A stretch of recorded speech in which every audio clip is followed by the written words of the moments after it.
What we're doing with our news media is one factor. There are other factors. One that interests me, I think that we need to take a look at the idea. Many people have said that male bonding is one of the most dangerous phenomena of all, because when men get together, they're violent. But we need to take a look at the fact that the mass killers, like in Killeen, Texas, the profile for these men is almost universally that they are loners, that they're split off, and that they're alienated. And in some respects, that only is an exaggeration of what we ask young boys. We expect our young men to be independent at all costs, to be split off at all costs. If women are conditioned and socialized to be dependent, as Dr. Medjian said, then we need to look at the extent to which we ask our young boys to define their very identity through independence and separation, which at its worst extreme would lead, and with other factors, of course. Let me bring Shelley in here. Shelley, is this going to be an emasculating move, something that men in the United States would reject right off the bat? Well, I think it's interesting. I think these social factors are incredibly important and very interesting to look at. But we also have to look at the effect this socialization process has had on our institutions. We have institutionalized an acceptance of violence, and there are many other types of violence. It's not just murder. There's violence against women. Rape has risen 4 times faster than the total crime rate in this country. And what we have is a criminal justice system that is unresponsive to violence against women especially. There are no women in our criminal justice system. There are fewer than 8% of judges are women, and less than 10% of police forces are women. But Shelley, that's dealing with something after the fact, right? After a crime is committed, how do we deal with it? What about before the crime is committed? We're hearing all of these circumstances. Miriam was talking about the family, that in fact these single mothers are raising kids that are hitting the street and exacting violence against women. Sure, I think it's absolutely critical, and to think that we're going to take away the right to abortion is horrifying in that vein. But still, the police departments are perpetrating. They are contributing to this violence. I have a quote from MDT transmission, radio transmissions from the LAPD Christopher Commission's report that indicate police officers say, oh yeah, I'll check out that female caller, said suspect return. Let me just finish. I'll check it out, and then I'm going to stick my baton in her. This is the response we have from police officers who keep the violence going. Okay, Lenora, what about the family unit? That seemed to raise a big question that fathers outside the home, mothers raising kids by themselves, are somehow responsible for male violence. What do you think? Well, I think that it's easier, actually, to deal with the individual family or individuals to focus on individual traits than to deal straight up with the fact that we do live in a very violent society, that there are environmental situations created. I'm not in a position to speak on whether or not there are genetic predispositions in men towards violence, but in fact, if there are, there definitely needs to be environments that trigger that. So if we want to do something about that violence, we have to impact upon the violence of racism, of sexism, of homophobia, of deprivation. Lenora, we're going to have to take a short break and work a little bit on some audio problems. When we come back, what can be done to stem this tide of violence? I'll put that question to the guests next.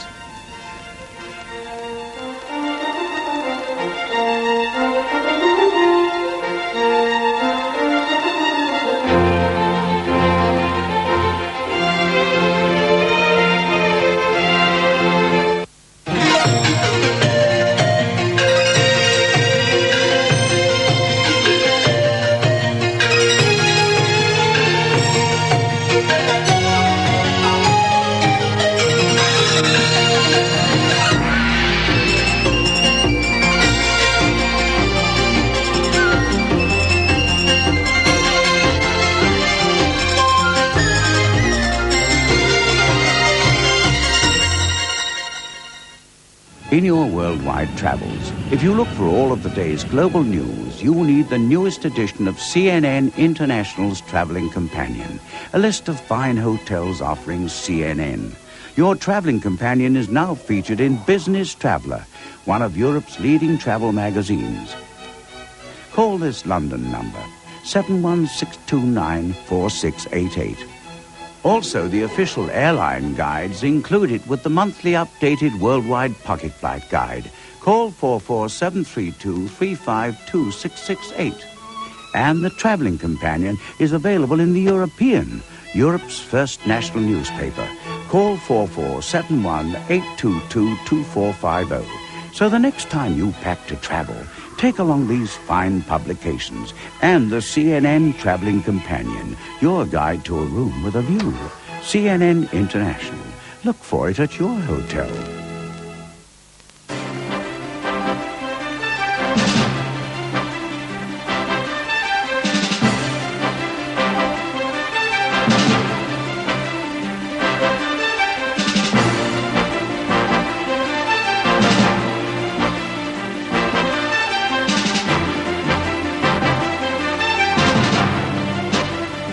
From every corner of the world, the most complete coverage of news as it happens is on CNN International.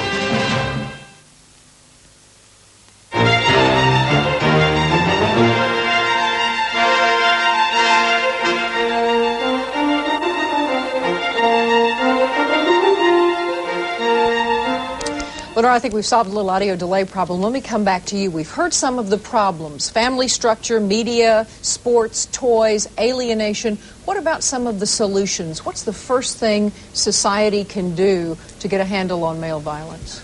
Well, as I was saying earlier, I think that we have to deal with some of the broader issues, the environmental issues that make it possible or okay for violence to take place. It's easier to direct ourselves to individual, traits, but we can't drug the entire male population, even if people think there is a predisposition. We can't change the television, channel every time someone sits in front of it, or, just handle this by changing toys in the store. I think we have to deal with the broader issues of racial violence, of the fact that we live in a society where these things are said to be okay. I also am as much of a feminist as anyone out there, and I think if, a woman was in the White House, that'd be great. However, I don't think that Barbara Bush would do a much better job under the circumstances of this country than George Bush is doing. I think we have to impact upon the circumstances that allow people to be violent and that support certain forms of violent behavior, and also stop relating to violence as if it's an absolute term. What if people are responding to violent situations? Does that also count as violent behavior? Like, how do you respond? How do we understand what violence is? Because it's not absolute. It's relative to circumstance. And Keith, what about that? Is a more empathetic male population the answer? A more empathetic male population. I'm not quite sure what that means. Teaching empathy, bringing up more of that side of one's personality, stressing that in the upbringing rather than a more violent, aggressive nature. Yes, I think so. And I think we need to remember that we're all here today, and I mean here on this planet, because of, frankly, of aggression, power, and lust. And I'm not being glib when I say that. That in some sense, evolution has required high levels of testosterone and high levels of libido, and those who live to procreate were the strongest. The problem is we don't need that in terms of natural selection now. We're involved not in natural evolution, but cultural evolution, and we're going to have to find ways to enculturate, to change condition.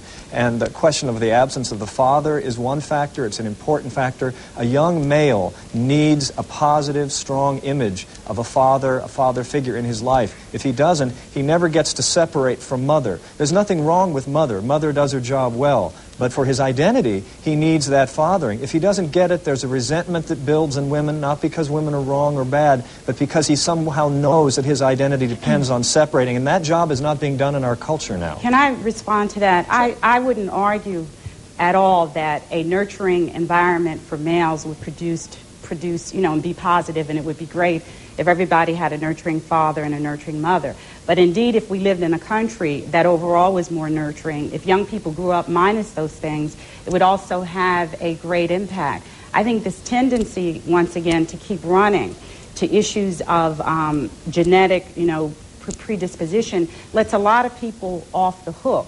And I think that's one of the things that we have to be responsive to and challenge, because the society condones some forms of violence. For example, going into war, it also condones the violence against young black people by the police department and other people of color. And, people don't respond to that in the same way. I come from a people, African American males, for example, are related to as if we have, or they have predispositions to violence. But then